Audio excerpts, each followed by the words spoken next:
but they're not suede, so I know you're thinking this person makes bad life choices. Clearly he wasn't educated. But I was educated. I went to a nice high school, the Indiana Academy, which was a boarding school, prep school, paid for by the state of Indiana. And it was a very big deal that I got accepted to go there. It was a lot of fun. I was very excited. But the curious thing about the academy was every time I went there, I had the weirdest trip going. Even the very first day I ever visited the academy, the day I first went to check out the school, was the day my mother died. Yeah, it's going to be that kind of story. Strap in. But no, it's true. My mother had gotten sick. She diagnosed with cancer, and we were living in northern Indiana. She was transferred to a hospital in Indianapolis. She passed away, and the day she passed away, my family, obviously, we were down there, and on the drive back, my dad said, well, since we're all the way down here and it's on the way, we might as well stop at the academy since you're going there next year. I was surprised too. I didn't think they were going to let me go.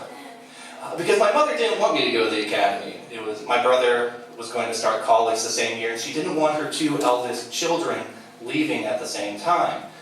But I realized intellectually that during the hospital stay, my dad had been talking to her. They were looking at the college bills, at the scholarship promises the academy offered, and just the practical thing of looking at the future and moving forward, just doing the work of taking care of us.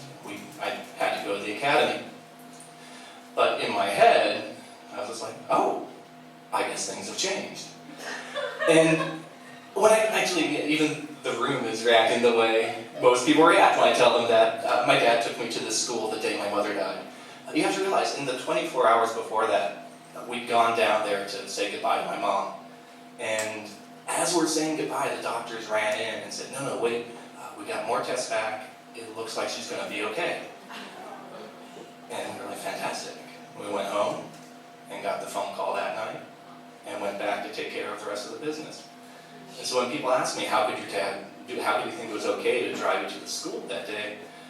It was because in the span of 24 hours, he faced the risk of losing his wife, having that risk taken away, and then suddenly become a widower and single father of 3. And on the drive to the academy, I was watching him the entire time. He didn't say much, but he had this grimace on his face. He kept tilting his head. He was clearly having a conversation with himself. He kept having these hand gestures, like chopping the air and pushing his hand in front of him. I knew he was saying, forward, I gotta take the next step, gotta take the next step. Because if he stopped, then everything was gonna fall apart. But we went to the school, it was fantastic, I was super excited. I applied, I got in, and I got to tell the high school I was at, piss off, I'm not coming back here. It was the thrill of dropping out and then going to a better place. It's fantastic. It's like quitting a temp job by saying that you have found a new religion. Do they want to know about it? Which I've also done. I highly recommend it. I highly recommend quitting your job by telling your boss you have joined a cult and inviting them in. So I get to the academy, it comes time for my dad to drive me down to drop me off. He takes my little sister with me. We're heading down in the van, and I'm asleep. You put me in a car, I immediately fall asleep. And my sister's in the back, and we get to the final rest stop before the academy. And my dad wakes me up, he's like, you want to use the bathroom? I'm like, no, I'm sure I'll piss myself regardless when I get there. It's all going to be fine. He's like, so I go back to sleep, he gets out to go use the bathroom. My sister gets out to use the bathroom, comes back on the road, we're going.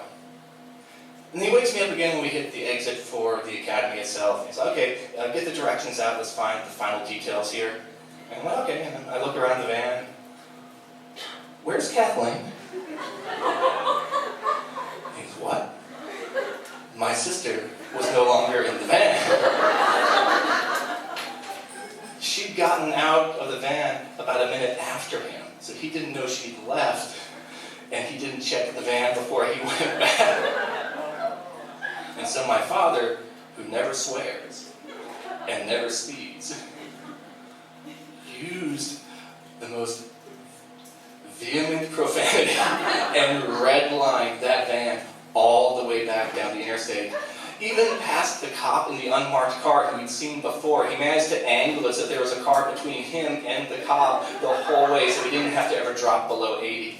And when he gets over there, he has to come back around, because Indiana has them on the opposite side, and Pennsylvania has them in the middle. You can get from either side. No, we had to go all the way around.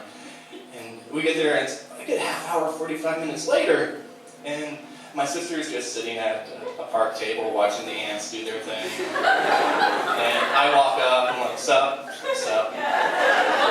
I didn't think you guys would be back this soon. I thought you would take care of that sign-up stuff first.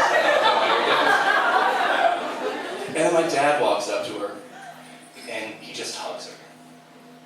And that's when she starts crying. And I was watching them, I saw that there was this man who was so focused on moving forward, but still holding on, because the work was not yet done.